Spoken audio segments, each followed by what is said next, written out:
Okay, let's start with the webinar. Assalamu alaikum. I am Dr. Hamid Ahmad, Deputy CEO PGMI Peshawar. तो पहले मैं आपको कुछ बातें पॉलिसी के मुतालिक बताना चाहता हूँ. Then we will move to the process of form filling.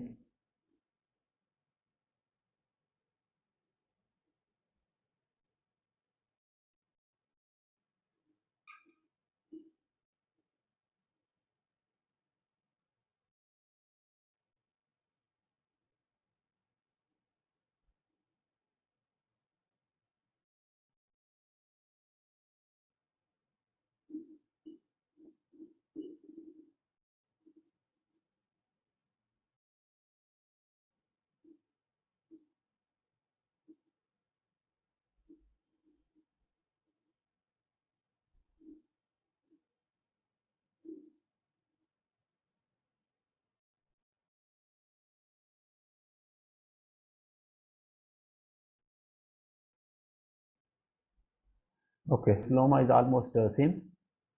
तो पहले मैं आपको इंडक्शन पॉलिसी का डिप्लोमा बताऊंगा और फिर उसके बाद जो MCPS में कोई चेंज है वो भी बता दूंगा. डिप्लोमा और MCPS पॉलिसी में the first thing is eligibility. ये आप लोगों ने अच्छी तरह सारी की सारी जो गाइडलाइंस हैं, जो पॉलिसी है, इसको पढ़ लें अच्छी तरह और उसके बाद इसी के ऊपर ही आपका एडमिशन होना है. It's my experience that most of you do not read the policy, and then when they are in problem, they have no excuse. वो यही सब कहते रहते हैं कि देखिए ये कैसे हो गया, ये तो ऐसे है, ये ऐसे है, हमें तो पता नहीं था. और जब मैं वो निकाल के उनको दिखा देता हूँ पॉलिसी में से, तो then they have nothing to say. तो फिर वो प्रॉब्लम होते हैं, फिर आपको समझ नहीं होती. तो ये अच्छी तरह से समझ लें और अच्छी तरह पढ़ लें. एलिजिबिलिटी के लिए बेसिक क्राइटेरिया जो है वो है only KP domicile holder are eligible for the open merit seat. इसके अलावा फॉरेन नेशनल की सीट्स हैं और उसके लिए स्टेप 1 पे आखिर में पॉइंट 7 पे दिया हुआ है हमने गाइडलाइन फॉर फॉरेन नेशनल. तो they have to follow that. और दूसरी एलिजिबिलिटी जो है आपकी MBBS, MD और PMC या PMDC के साथ आपकी वैलिड रजिस्ट्रेशन होनी चाहिए. If the registration is expired तो then you are not eligible. तो अपनी PMDC, अपने CNICs और जो डॉक्यूमेंट आप प्रोवाइड कर रहे हैं that must be valid document.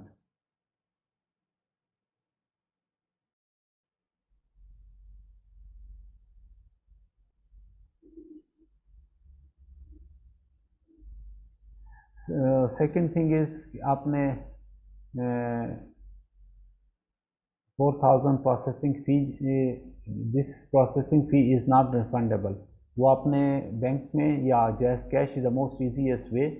तो जैस कैश से आप जमा कर सकते हैं. सो सिंपल कि आप अपने मोबाइल से भी जैस कैश एप्लीकेशन वो कर सकते हैं और आप अपने किसी भी दोस्त रिलेटिव जिसके पास जैस कैश की एप्लीकेशन हो उसके ज़रिए से जमा कर सकते हैं. सिर्फ आपको वोचर नंबर चाहिए होता है और वोचर नंबर आपको एप्लीकेशन फॉर्म जब आप कंप्लीट करते हैं तो आपको मिल जाता है आखिर में.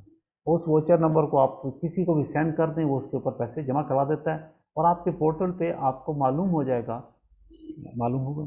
हो जाएगा कि आपने पैसे जमा, आपके पैसे सबमिट हो गए हैं. It's so easy. This is the best way. तो यूज़ दिस वन. और दूसरा है कि बैंक में जाके चालान जमा कराएं और फिर उस चालान की कॉपी अपलोड करें. एडमिशन फ़ी 30,000 जो है this is also not refundable. और ये जो आपने सबमिट करनी है, ये जब आपका एडमिशन हो जाएगा तब आपने सबमिट करनी है. अभी आपने सबमिट नहीं करनी. अभी आप सिर्फ प्रोसेसिंग फ़ी जमा करेंगे.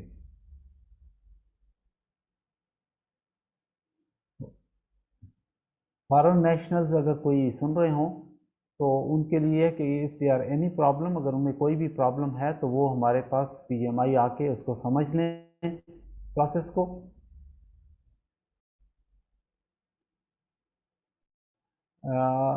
ये बात ज़रा समझ लें, ऑफकोर्स जिसने FCPS या PhD कर लिया है तो वो डिप्लोमा और MCPS के लिए अप्लाई नहीं कर सकता, लेकिन it's a general principle, if a candidate has availed a secondary training from PGMI and has not qualified the exam will not be eligible।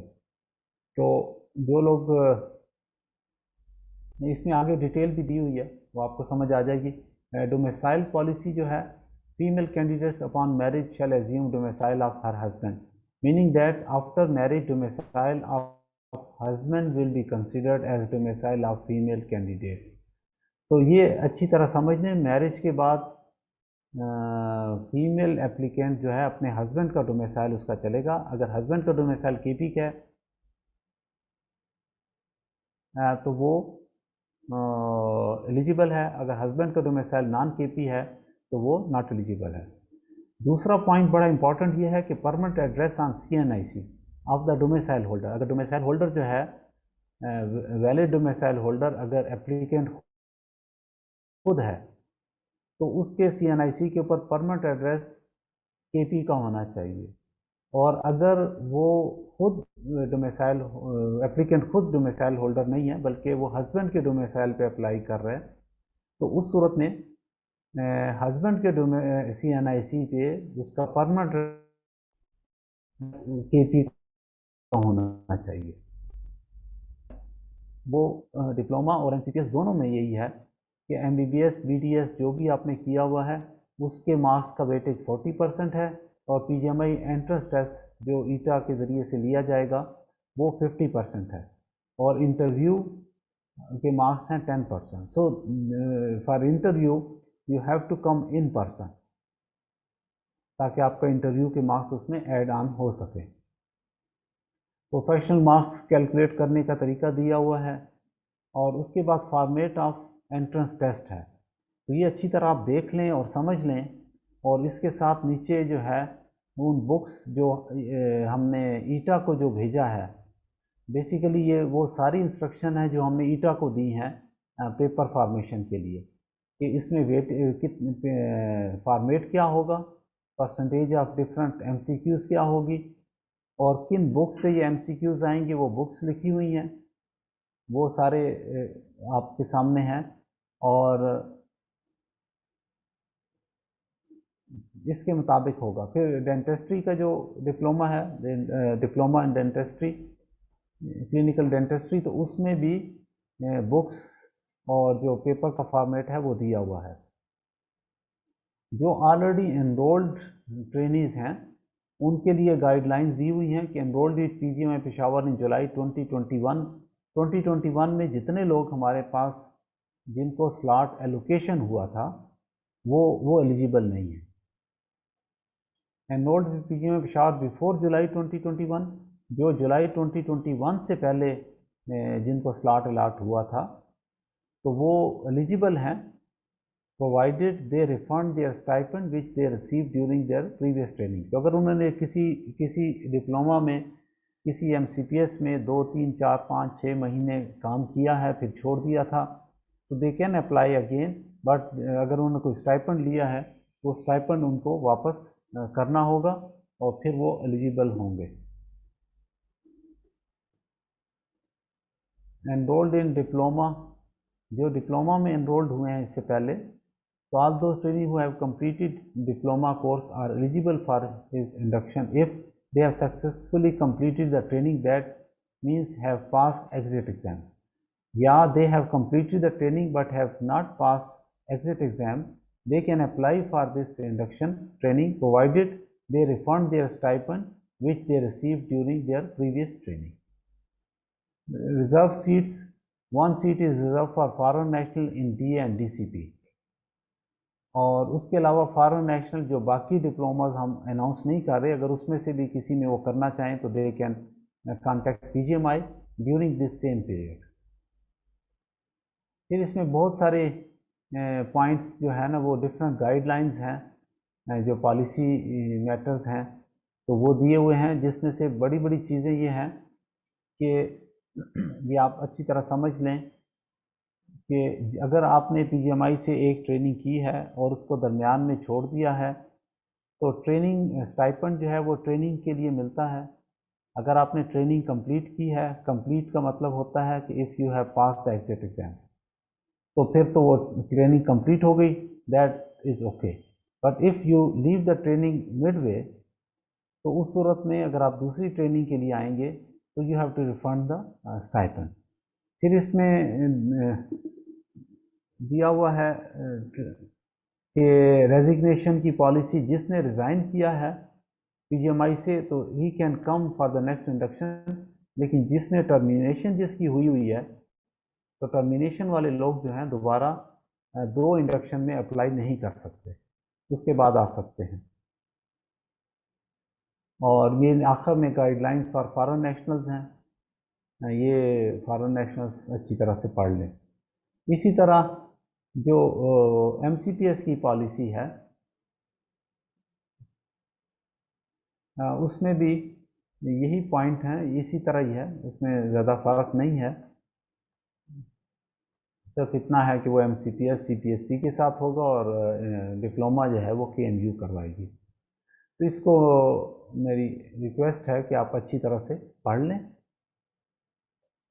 और उसके बाद फॉर्म फिल करें। अभी तक 3 एप्लीकेशन फॉर्म सबमिट हो गए हैं। दे आर गुड इनफ कि उन्होंने बगैर गाइड हमारे वेबिनार के, it's so simple, it is possible कि विदाउट एनी स्पेशल गाइडलाइंस और training you can fill up the form. So let's start with the form. This is PGMI website. PGMI website के ऊपर ये आप देख सकते हैं कि एक है registration login for sub specialty induction January 2022, और ये दूसरा एक है registration for online MCPS diplomas program session January 2022। This is your session. इसको आप क्लिक करेंगे और उसके बाद आप इस पर अपना नाम लिखेंगे, अपना CNIC लिखेंगे,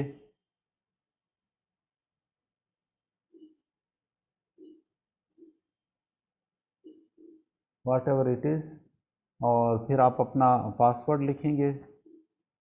you have to write your password again and then mobile number,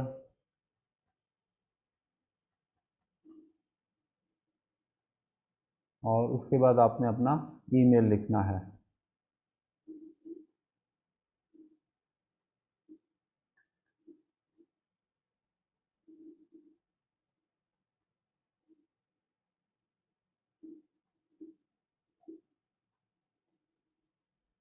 you have to write it again. तो ये अपना जो ईमेल है बहुत केयरफुली राइट करें, बिकॉज़ ईमेल अगर आपने गलत लिख दिया तो आपको जो कंफर्मेशन ईमेल है वो वहाँ पे जानी है। तो अगर ईमेल एड्रेस गलत है तो आपका CNIC भी ब्लॉक हो जाएगा और आप दोबारा इस CNIC पे रजिस्टर्ड भी नहीं हो सकेंगे, क्योंकि एक CNIC पे आप 2 दफ़ा रजिस्टर्ड नहीं हो सकते। तो वो फिर आपको प्रॉब्लम होगा। तो केयरफुली अपना ईमेल एड्रेस दें। उसके बाद आप रजिस्टर का बटन प्रेस करेंगे। तो ये चूँकि मैं पहले रजिस्ट्रेशन कर चुका हूँ तो इसलिए मुझे ये मैसेज आ रहा है कि email address is already exist.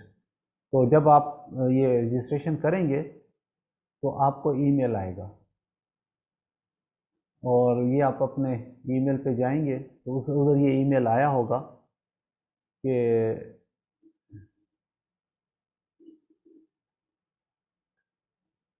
Thank you for registering with post graduate medical institute PGMI, please click here. तो आप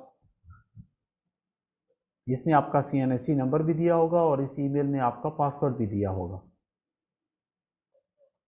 तो इसको आप क्लिक करेंगे तो ये आपको रीडायरेक्ट करके इस पेज पे ले आएगा। इस पेज पे आप अपना CNIC नंबर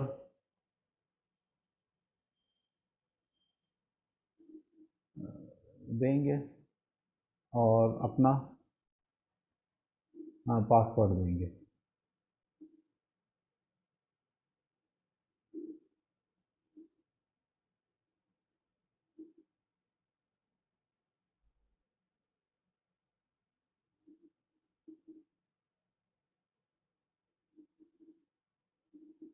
तो मैंने अपना CNIC नंबर गलत लिखा था, 17301157। तो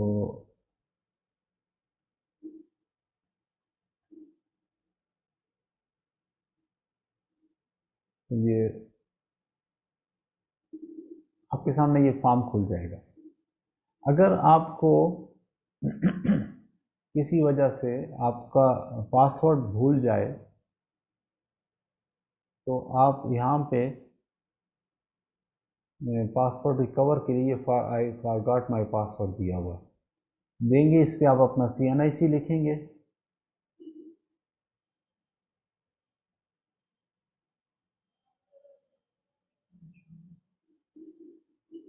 इसमें डैश आपने डालना होगा।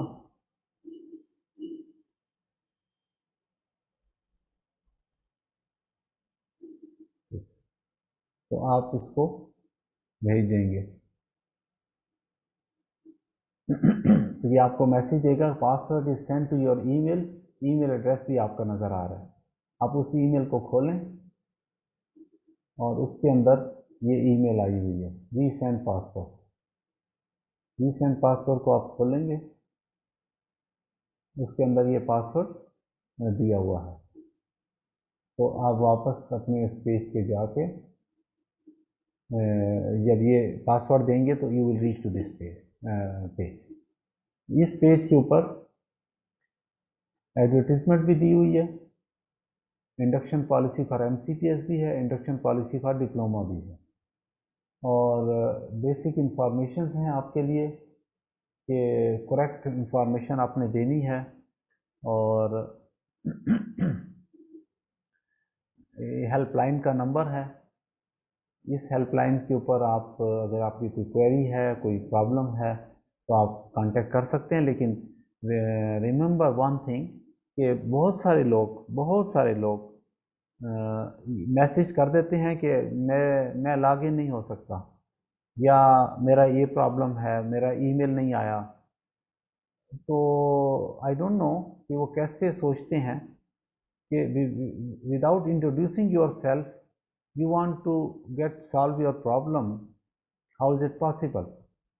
First of all, you must introduce yourself, and your introduction is your username. Your username is your CNIC, and the second thing is your full name, then your phone number, then your email. So must write at least 3 of these things so that we can locate you exactly. And the second thing is we don't recognize you by your full name. We do not recognize you by your face, but we recognize you by your contact number. जब आप अपने आप को registered करते हैं तो you give your contact number, वो contact number हमारे पास रजिस्टर्ड हो जाता है। Then we recognize you by that number. तो आप उस नंबर से जो बात कहेंगे वो हम आपकी तरफ से समझेंगे and we will follow that. अगर आप किसी और नंबर से फ़ोन करें और कहें कि जी मेरे ईमेल में गलती है वो ठीक कर दें, तो we will never do it, क्योंकि वो ईमेल जो है, वो रजिस्ट्रेशन जो है, वो उस बंदे की प्रॉपर्टी है जिसका वो फ़ोन नंबर है। तो आपने अपने फ़ोन नंबर जो रजिस्टर्ड नंबर है उसी से व्हाट्सएप करना है। इसलिए वो जिस नंबर को आप रजिस्टर्ड करें उस पर आपका व्हाट्सएप होना चाहिए। कॉल्स की कोशिश ना करें, व्हाट्सएप इज़ बेस्ट। और व्हाट्सएप में भी ऑडियो क्लिप्स अवॉइड करें, टेक्स्ट मैसेज करें। फिर यहाँ पे आप क्लिक करते हैं कि आई have read the advertisement and induction policy of MCPS and diploma. उसके बाद क्या होता है कि आप लोग जब फंस जाते हैं, कोई गलती कर लेते हैं, फिर आप क्या कहते हैं कि हमें तो मालूम नहीं है। तो ये इसीलिए यहाँ पे रखा हुआ है button, you have to state that I have read it. तो जो बंदे बगैर पढ़े यहाँ पे टिक कर देते हैं कि जल्दी से आगे चले जाएं, तो it is equal to the false information. The clicking this button without reading the policy is equal to giving false information. और false information देने पे आपका पूरा फॉर्म जो आपने सबमिट किया है वो रिजेक्ट हो सकता है। तो इस पे एहतियात करें, यू मस्ट रीड इट, तो you will have less problems. Then save and go next button press करेंगे। ट्रेनिंग सिलेक्शन, तो इस वक्त जो ओपन है admission, that's only MCPS and diploma, आप इसको सिलेक्ट करेंगे। फिर है सिलेक्ट द ट्रेनिंग स्पेशलिटी, तो आपके पास 5 ऑप्शंस हैं। Diploma in anaesthesia, diploma in clinical dentistry, diploma in clinical pathology, diploma in medical jurisprudence, that is DMJ जो फोरेंसिक मेडिसिन की जगह होता है, और MCPS इन एनेस्थीसिया। तो आप इसमें से कोई एक सिलेक्ट कर सकते हैं। Say I select anesthesia, diploma in anesthesia, quota, open merit. Foreign national वो फिजिकली करेगा। जो फॉरेन नेशनल्स हैं, they can not apply on this software because they don't have the CNIC number, उनके कुछ और इश्यूज भी हैं। तो फॉरेन नेशनल्स PGMI ऑफिस आके वहाँ से एप्लीकेशन फॉर्म लेके सबमिट करेंगे। तो training program and training specialist selection के बाद save and go next. Then you have to answer, have you done 1 year house job? Yes. Valid PMC registration? Yes. Do you have Khyber Pakhtunkhwa domicile as per induction policy for this session? तो इसका मतलब है कि आपके पास अगर KP का domicile है, लेकिन आप मैरिड हैं और आपके हस्बैंड के पास KP का डोमिसाइल नहीं है, तो you can not say this answer to this question as yes, because policy में लिखा हुआ है कि after the marriage domicile of husband will be considered. तो इसका मतलब ये है कि एज पर इंडक्शन पॉलिसी आपका डोमिसाइल KP है या नहीं। उसके बाद आपने इस पर अटैचमेंट लगानी है।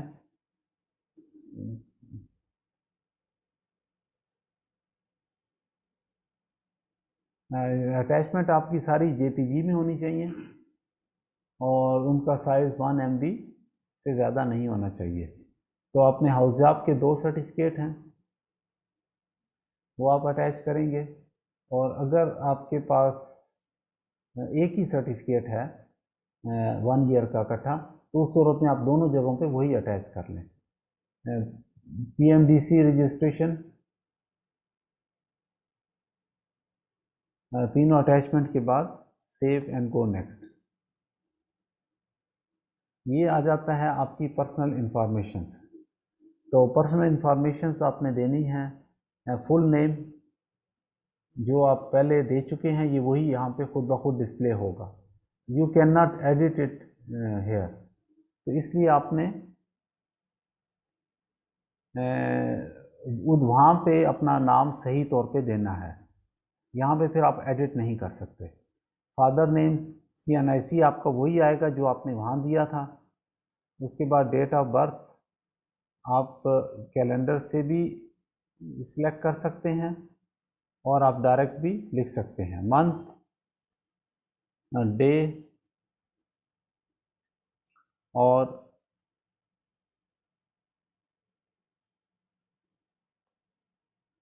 ईयर।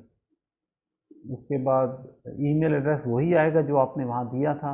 मोबाइल नंबर वही आएगा जो आपने वहाँ रजिस्ट्रेशन के वक्त दिया था। तो यहाँ पे आप एक और नंबर दे सकते हैं गार्डियंस का, और दूसरा एक नंबर अल्टरनेट नंबर भी आप दे सकते हैं कोई भी। और जेंडर अगर आप मेल सेलेक्ट करेंगे तो मैरिड है या डाइवोर्स्ड है, तो आप जो भी चाहें सिलेक्ट कर सकते हैं। व्हाट इज़ फैक्ट, जो फैक्ट है वही सिलेक्ट करेंगे।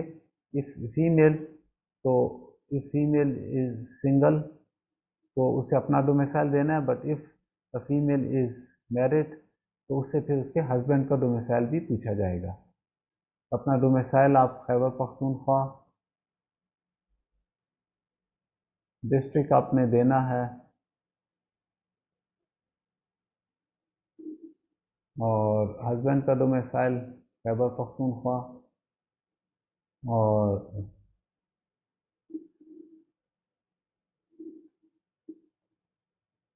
अब आपका प्रोविंस तो वही आ जाएगा जो आपने ऊपर दिया है परमानेंट एड्रेस में, और डिस्ट्रिक्ट आपका वही भी हो सकता है, और अगर आप कहीं किसी और जगह रह रहे हैं अभी चेंज हो गया तो वो भी हो सकता है। सिटी,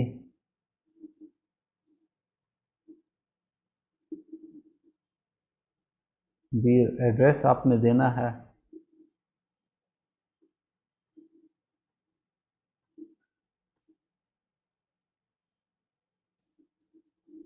और उसके बाद परमानेंट एड्रेस नहीं, postal address. If it is the same one which is permanent, just click it, तो वही एड्रेस इधर आ जाएगा। लेकिन अगर आपका पोस्टल एड्रेस डिफरेंट है तो पोस्टल एड्रेस भी यहाँ पे आप एंटर कर लें।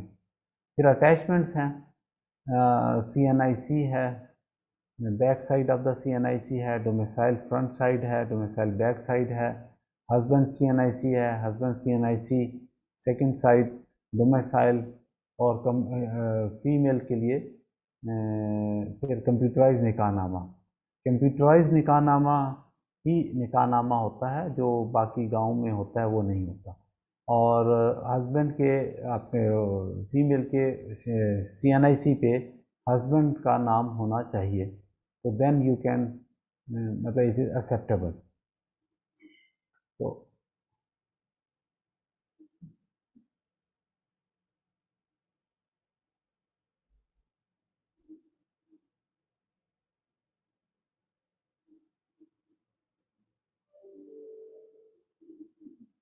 मैं थोड़ी आसानी के लिए एक ही फाइल अटैच कर रहा हूँ, लेकिन आप ख्याल से तमाम डॉक्यूमेंट्स को उसी फाइल नेम से सेव करें। जैसे DMC फर्स्ट प्रॉफ है तो उसका आप नाम दें DMC फर्स्ट प्रॉफ, इस नाम से सेव करें ताकि जब आप अटैचमेंट करें तो गलत ना हो। लोग अननोन नामों से सिलेक्ट कर लेते हैं, और उसके बाद जब अटैच करते हैं तो समझ नहीं आती कि कौन सी ये DMC की कहाँ लगानी है, तो वो फिर गलत लग जाती हैं, तो फिर वो इनएलिजिबल हो जाते हैं, क्योंकि हमें तो जब तक डॉक्यूमेंट नहीं नज़र आएगा तो फॉर्म एक्सेप्ट नहीं किया जाएगा।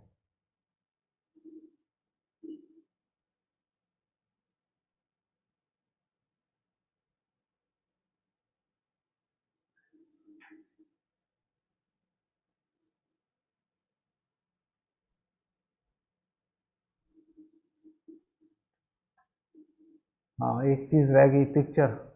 पिक्चर भी आपने ऐड करनी है, तो JPG की फ़ाइल आपने यहाँ भी लगानी है।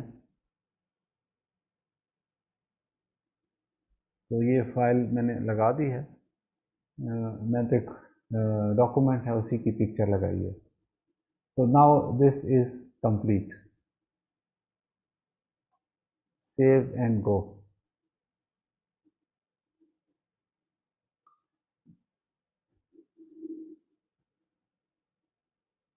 यहाँ पे क्वालिफिकेशन में आपने मार्क्स देने हैं, अपने मैट्रिक के मार्क्स, बोर्ड की सिलेक्शन है, ईयर ऑफ पासिंग है,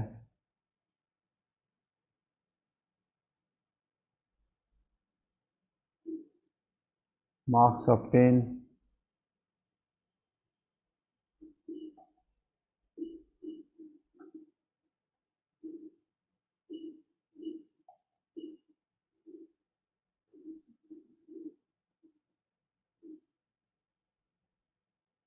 यहाँ पे आपने फिर वो सर्टिफिकेट अटैच करना है।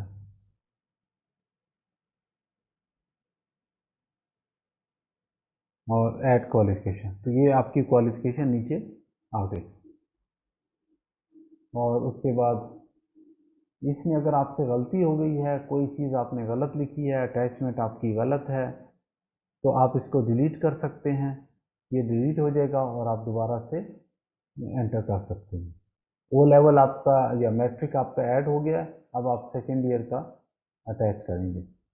तो ये वही बोर्ड होगा, लेकिन अगर आपका तब्दील है तो आप चेंज कर सकते हैं।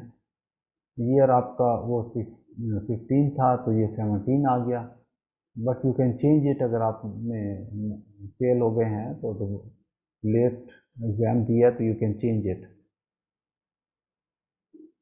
और मार्क्स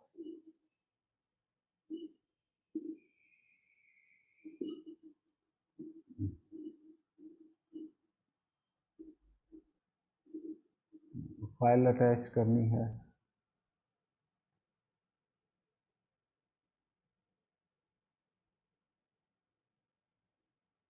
तो ये आपकी क्वालिफिकेशन ऐड हो गई। अब यहाँ पे आप और कोई सर्टिफिकेट नहीं अटैच करने के लिए, तो गो टू नेक्स्ट स्टेप। ये अब आपकी प्रोफेशनल क्वालिफिकेशन है। तो सिलेक्ट द डिग्री, अगर आपकी MBBS है या BDS है या MD है तो वो आप सेलेक्ट कर लें। फिर हम BDS सेलेक्ट करते हैं, ग्रेजुएटेड फ्रॉम पाकिस्तान और फॉरेन। तो फॉरेन अगर आप सेलेक्ट करते हैं तो आपको एग्ज़ाम की टाइप पूछेंगे आपसे कि आप एनुअल है या सेमेस्टर सिस्टम है। तो अगर सेमेस्टर है तो आपसे वो 8 सेमेस्टर 10 अच्छा, तो BDS में 8 सेमेस्टर आएंगे। और अगर आप MBBS सेलेक्ट करेंगे तो यहाँ पे आपके 8 semester, 9 semester, 10 semester, 11 semester, 12 semester का सिस्टम है। तो आपने केयरफुली जो आपका ट्रांसक्रिप्ट कहता है आपने वही वाला सिस्टम अडॉप्ट करना है। तो इसी तरह MBBS में अगर पाकिस्तान है तो उसमें एनुअल सिस्टम है, तो उसमें भी डिफरेंट ऑप्शंस हैं कि आपके 5 इयर्स एग्ज़ाम विद 5 प्रॉफ है, या आपका 5 इयर्स एग्ज़ाम सिस्टम है with first prof in 2 parts है, या 5 year exam with fourth prof है, जिसमें फर्स्ट और सेकंड ईयर के बाद एक फर्स्ट प्रॉफ होता था और फिर सेकंड, थर्ड और फोर्थ होता था। तो वो सिस्टम है, या आपका कुछ दरमियान में ऐसा था कि फर्स्ट प्रॉफ 2 पार्ट्स में लिया जाता था। और एक सिस्टम अभी है जिसमें 5 इयर्स के अलग-अलग प्रोफेशनल एग्ज़ाम्स होते हैं। तो जो आपका सिस्टम है वो आप ले लें और उसके मुताबिक फिर प्रोफेशनल लेवल ऐड करना शुरू कर दें।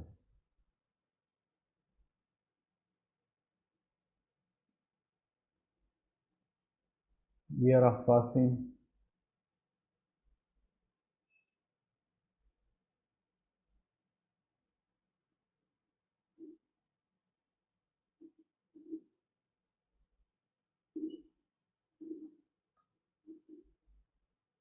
ट्रांसक्रिप्ट आपने देना है,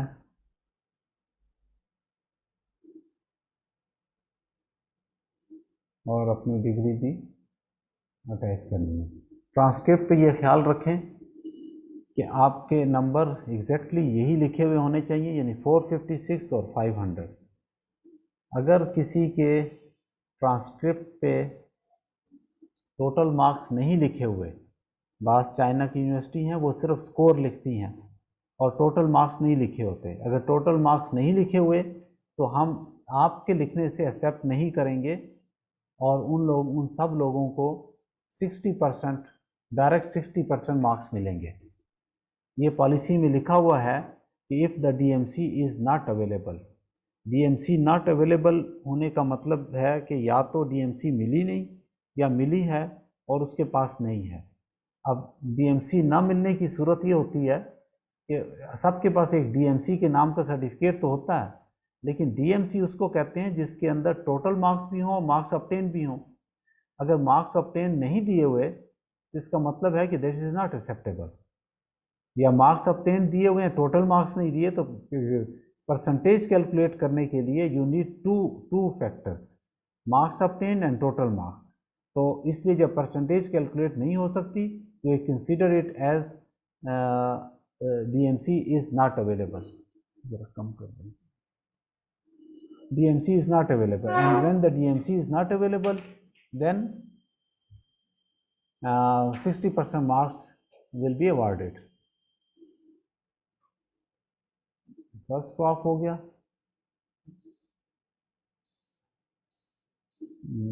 सेकंड प्रॉफ के मार्क्स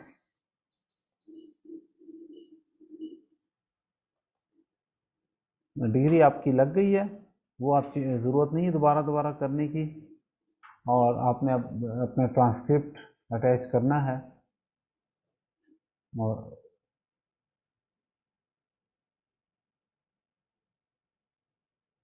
बस ये तो आपका वो आ गया, ईयर भी वो चेंज कर देता है।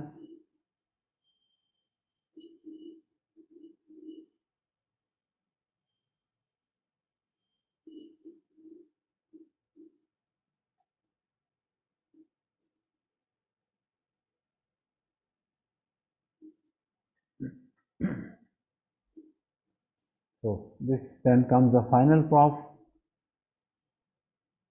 ये क्यों नहीं आया फिर?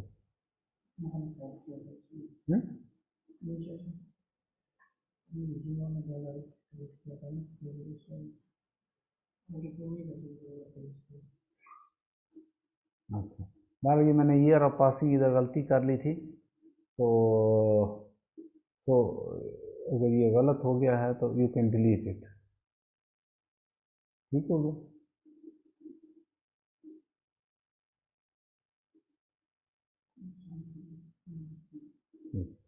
बहरहाल आप तो केयरफुली करेंगे जो आपका वो है exam.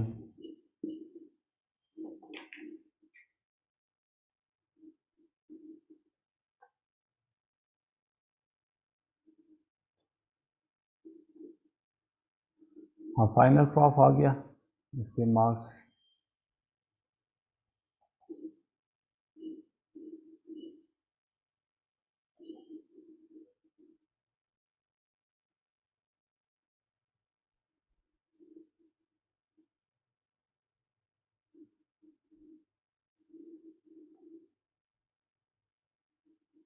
so you can see your marks are added here, check and recheck it। अगर अभी भी कोई गलती है you can delete it and make the correction।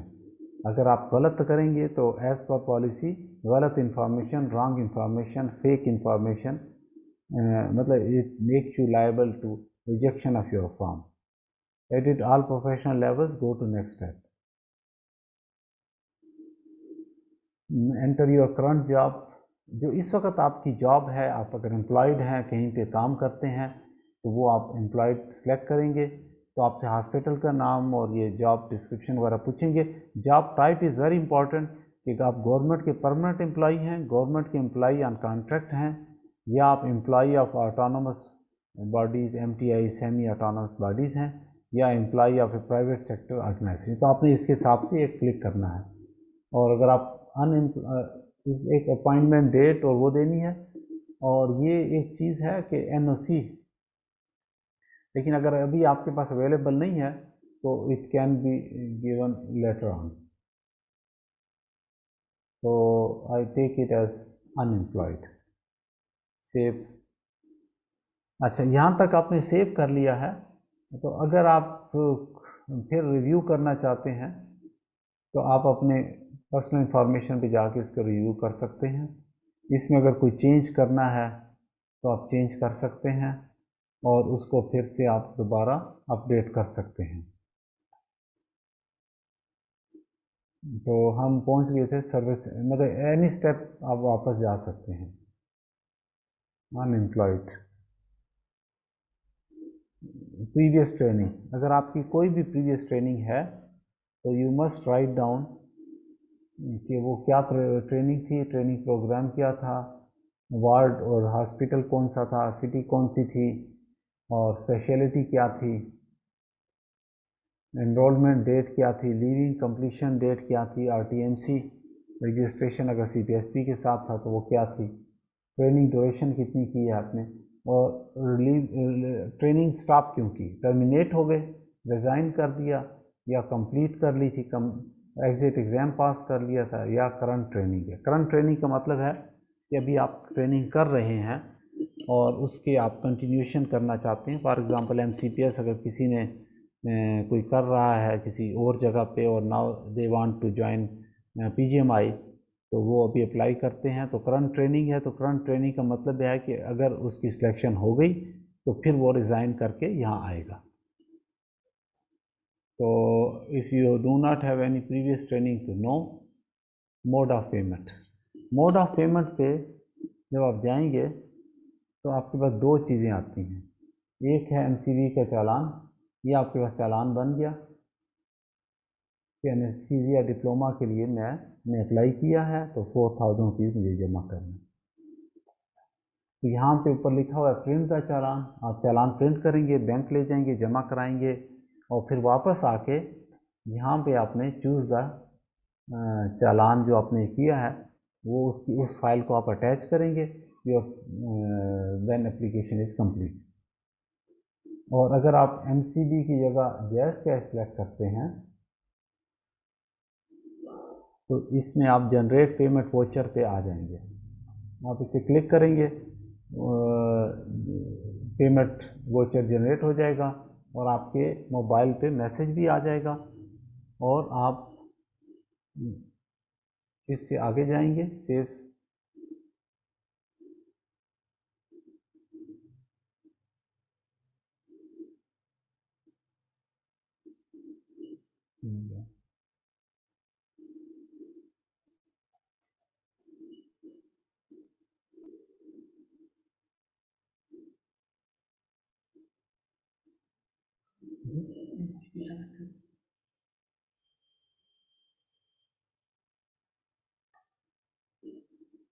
नहीं हो गया है।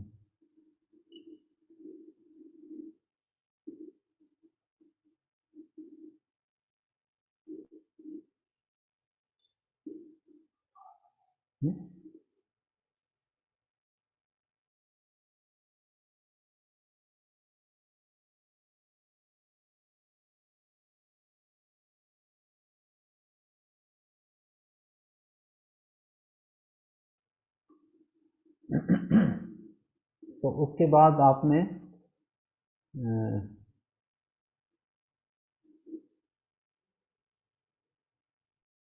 एक मिनट पेमेंट मोड सेलेक्ट करना है। आपने जैज़ कैश सेलेक्ट किया, जनरेट पेमेंट वोचर,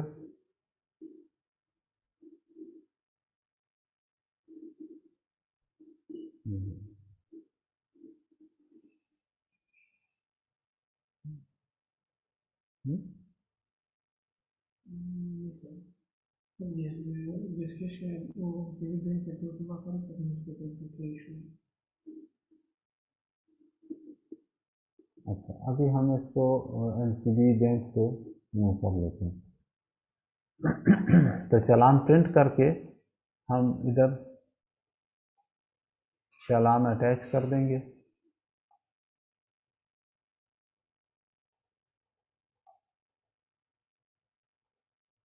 चालान अटैच हो गया, then save and go next. इसके बाद लिखा हुआ है कि no changes shall be possible after completing this step. ये आपका फाइनल स्टेप है। तो आप अगर ये स्टेप आप सबमिट कर देंगे तो आपका फॉर्म हमारे पास सबमिट हो जाएगा और then you will not be able to make any change. लेकिन at this stage you can click this button, click here to preview your application. यहाँ आपको PDF नज़र आएगा और यहाँ पे आपको अपने इन तमाम उसमें आप वापस जा सकते हैं, स्टेप्स पे वो चेक कर सकते हैं, उसमें कोई करेक्शन है तो कर सकते हैं। जहाँ भी आप करना चाहें वो आप कर सकते हैं और उसके बाद आप यहाँ वापस आते हैं। इसको देख लें, ये आपका प्रीव्यू है। Diploma in anaesthesia, open merit, user ID printed on this time, और आपकी पिक्चर भी ऊपर नज़र आएगी और उसके बाद नीचे जो है आपकी सारी इंफॉर्मेशन है। आप फिर इसको रिव्यू कर लें, कोई गलती तो नहीं हो गई। If there is any mistake you can still correct it. ये मैंने नीचे जो है वो सारे डॉक्यूमेंट्स अटैच किए हैं, अपने डॉक्यूमेंट्स अटैच चेक करें लोग डॉक्यूमेंट्स लगा देते हैं, दोबारा देखते नहीं हैं। जब हम देखते हैं वो डॉक्यूमेंट रीडेबल नहीं होता। जब वो रीडेबल नहीं होगा तो आपके मार्क्स की वेरिफिकेशन नहीं हो सकेगी, and that makes you not eligible. और फिर आप उसके बाद बहुत सारी तकलीफ से गुजरते हैं, प्रॉब्लम होता है। तो इसलिए अपने आप को थोड़ा सा इस वक्त अटेंटिव और केयरफुल रखें। उसके बाद इफ़ यू थिंक कि इट्स ओके तो अंडरटेकिंग स्टेप पे दोबारा चले जाएं और वहाँ जाके इसको एग्री के बटन क्लिक करें। दैट मीन्स कि आप किस चीज़ को एग्री कर रहे हैं, इस स्टेटमेंट को। ये स्टेटमेंट है कि I declare that the particular stated above are correct to the best of my knowledge, nothing has been concealed from the central induction committee. अगर आपकी पहले प्रीवियस ट्रेनिंग है और आप इधर शो नहीं करते तो it's equal to the concealment of the facts. और in case any discrepancy, fake, forged information, documents are identified by PGMI at any stage, यानी आपकी इंडक्शन हो जाए या उससे पहले या उसके बाद, किसी भी स्टेज पे अगर हमने ये चीज़ें आइडेंटिफाई कर ली तो आई अंडरस्टैंड दैट कि my training shall be liable to termination and I shall be liable to pay back the entire amount released by PGMI, including but not limited to monthly stipend and CPSP mandatory workshop fee, whatever it is, you have to return that। अगर इसको आपने agree करना है और उसके बाद आपने इसको सबमिट कर देना। When you submit it तो आपके सामने ये वाला फॉर्म आ जाएगा, जो आपने प्रीव्यू में देखा था वही आ जाएगा। और इधर आप डैशबोर्ड पे जाएंगे तो उसके ऊपर आपको नज़र आएगा आपका नाम, आपका सेशन और आपकी स्पेशलिटी, डिप्लोमा के लिए अप्लाई किया है, पेमेंट आपकी अटैचमेंट आ रही है कि आपने ये अटैचमेंट चालान लगाया था, और फॉर्म स्टेटस आपका सबमिटेड है। मार्क्स वेरिफिकेशन अभी नहीं हुई, ये पीजीएमआई का काम है। वो हमारा स्टाफ इसको जब मार्क्स वेरिफिकेशन करेगा आपके डॉक्यूमेंट्स के साथ तो यहाँ वेरीफाइड आ जाएगा।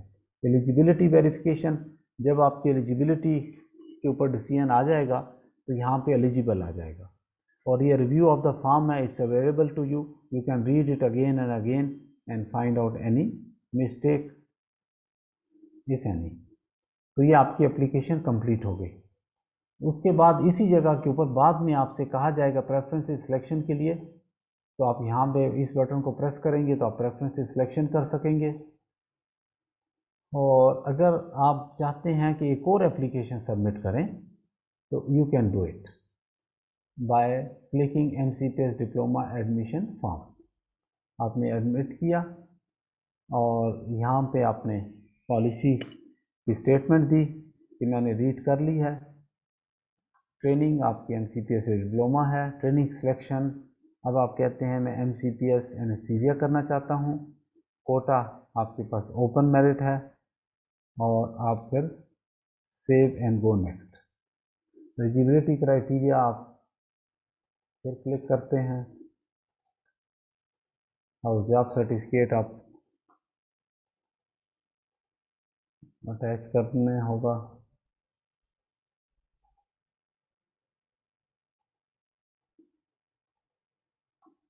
PMDC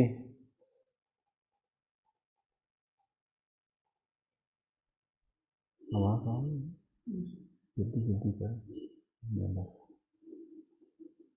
तो सेव एंड गो।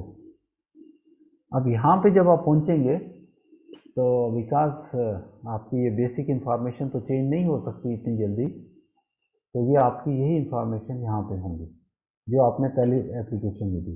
तो you quickly just review it and go to the next. इधर आपकी क्वालिफिकेशंस हैं।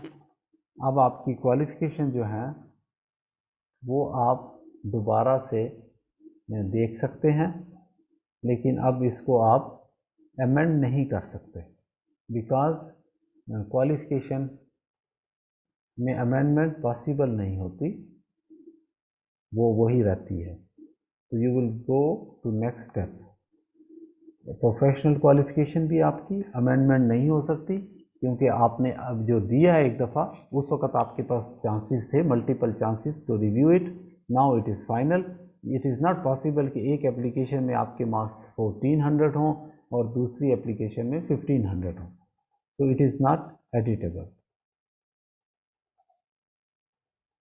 उसके बाद सर्विस इंफॉर्मेशन, तो नेचुरली इस वक्त तो नहीं हो सकता, लेकिन अगर आप नेक्स्ट इंडक्शन में आएँ तो ये चेंज हो सकता है, तो पॉसिबिलिटी होती है। तो इसमें आप नेक्स्ट इंडक्शन में आप चेंज भी कर सकते हैं, क्योंकि इस इंडक्शन में तो नेचुरली चेंज नहीं हुआ होगा।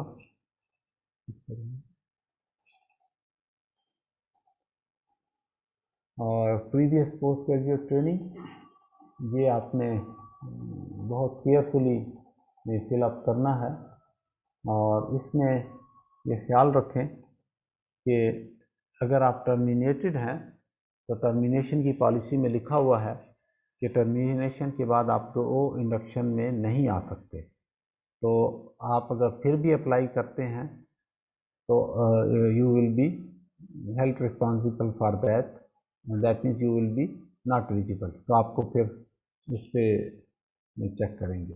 एक और चीज़ जो पिछली इंडक्शन में FCPS की,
अच्छा सॉरी, मैं आपको बता रहा था,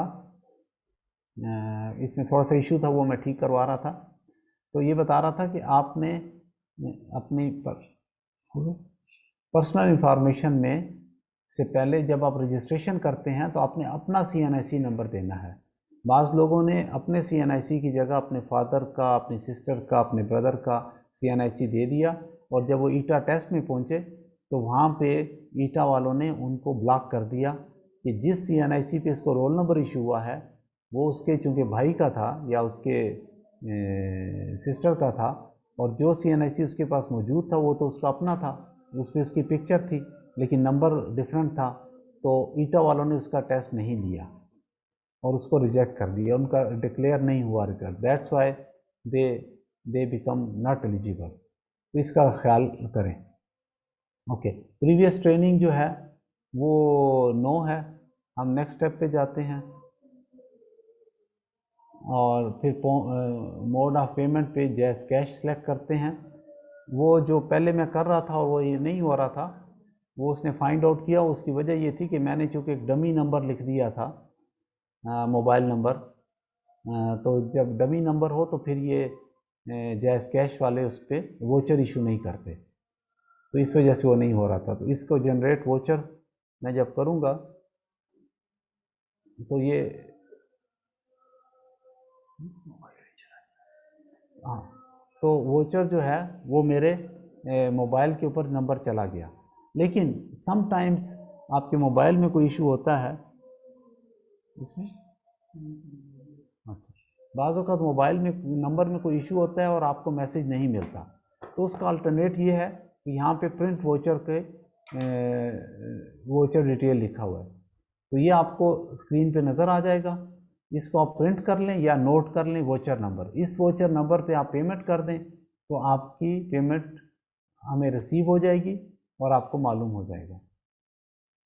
इस पे वो चल गया नंबर, हाँ, और इसमें वो मोबाइल नंबर भी नज़र आ रहा है जो आपने दिया था, उस पर वोचर गया हुआ है और आपका CNIC भी होगा और आपका ये वोचर नंबर है। This is your voucher number, ये वाला। तो आपने इसको जो है टेक्स्ट कर दें किसी को, प्रिंट करके ले जाएं, जो भी कर सकते हैं वो आप कर लें। और ये वोचर आपको स्क्रीन पे भी नज़र आ रहा है, आप प्रिंट करना चाहते हैं प्रिंट कर लें। तो ये वो स्टेप है, लास्ट स्टेप। इसके ऊपर आप अपना फॉर्म रिव्यू कर सकते हैं। ये जो दूसरा फॉर्म मेरा है ये है MCPS इन एनेस्थीसिया में, तो मैंने रिव्यू कर लिया, it's okay, it's all acceptable, information ठीक है। Go to the undertaking step और यहाँ जाके इस फॉर्म को एग्री एंड सबमिट कर दें। आपका फॉर्म सबमिट हो गया। अब यहाँ पे आप देखें आपके डैशबोर्ड के ऊपर दूसरा फॉर्म आ गया, MCPS in anaesthesia, payment is pending. यहाँ जब आपकी पेमेंट हो जाएगी, मैं वो वोचर पे जाके पैसे जमा कराऊंगा तो यहाँ पे आ जाएगा कंप्लीटेड, फॉर्म सबमिटेड है, अनवेरीफाइड है मार्क्स और पेंडिंग है एलिजिबिलिटी। तो उसके बाद जब हम ये कर लेंगे तो ये यहाँ पे आपको ये मैसेज आ जाएगा। इसके बाद आपको एक नसीहत है, एक रिक्वेस्ट है कि जब तक आपकी इंडक्शन नहीं हो जाती उस वक्त तक डेली आपने PGMI वेबसाइट और फेसबुक को देखना है। नेक्स्ट इंडक्शन उस पर आएंगी और उसको आपने अगर फॉलो किया तो आपका एडमिशन हो जाएगा। If you don't follow that तो कोई ना कोई प्रॉब्लम आपके लिए हो सकता है। तो ट्राई टू विजिलेंट और केयरफुल। अभी हम कोई क्वेश्चंस हैं आपके तो मैं आंसर कर सकता हूँ।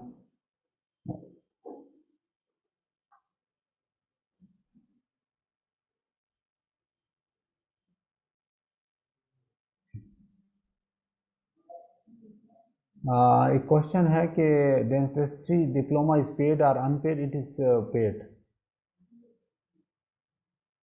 Another question is, what if I don't have computerized निकाहनामा? Is the regular निकाहनामा not accepted? तो वो 2 दिन में बन जाता है। आप अभी निकाहनामा 2 दिन में बन जाता है और उसको आप बनवा लें और उसको सबमिट कर दें। अगर आपके CNIC पे हस्बैंड का नाम है तो वो भी ठीक है, लेकिन निकाहनामा आप बनवा लें। अगर एक आध दिन लेट भी हो जाए बाद में भी सबमिट कर लें तो हम उसको एक्सेप्ट कर लेते हैं। अगर कोई क्वेश्चन पूछना चाहते हैं तो रेज योर हैंड, तो I can allow you to ask the questions.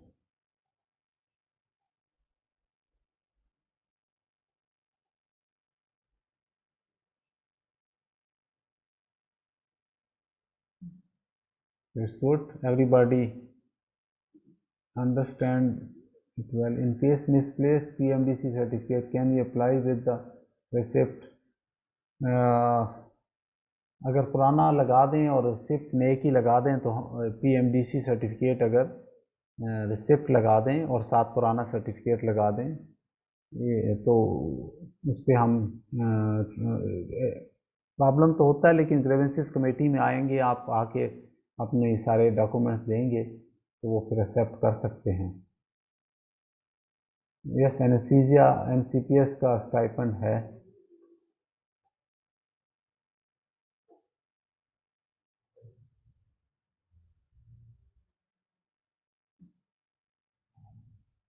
निकाहनामा is a different thing और मैरिज सर्टिफिकेट का वन डिफरेंट थिंग है, या आई डोंट नो, एक ही चीज़ है। लेकिन कंप्यूटराइज निकाहनामा बहुत आसान है, बन सकता है। नादरा के ऑफिस चले जाएं तो वो आपको गाइड कर देते हैं, शायद 2 दिन में बन जाता है। लेकिन अगर लेट भी हो जाए तो आप फॉर्म सबमिट कर दें और बाद में भी बन जाए तो वो फिर हम एक्सेप्ट कर लेते हैं। एक आध दिन फ़र्क भी आ जाए तो इसको फिर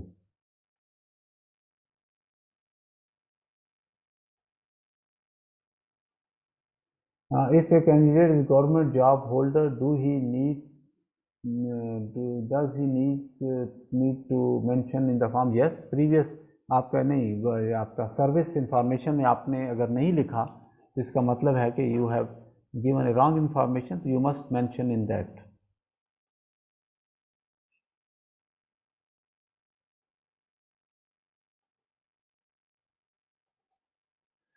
Another question is MCPS anesthesia seats allocation in Peshawar only or in ATH? ATH में भी होगा, ATH में भी होगा और शायद एक आध और जगह भी है, मतलब HMC, KTH, LRH में तो होगा, एबटाबाद टीचिंग हॉस्पिटल में भी होगा, ATH में भी होगा।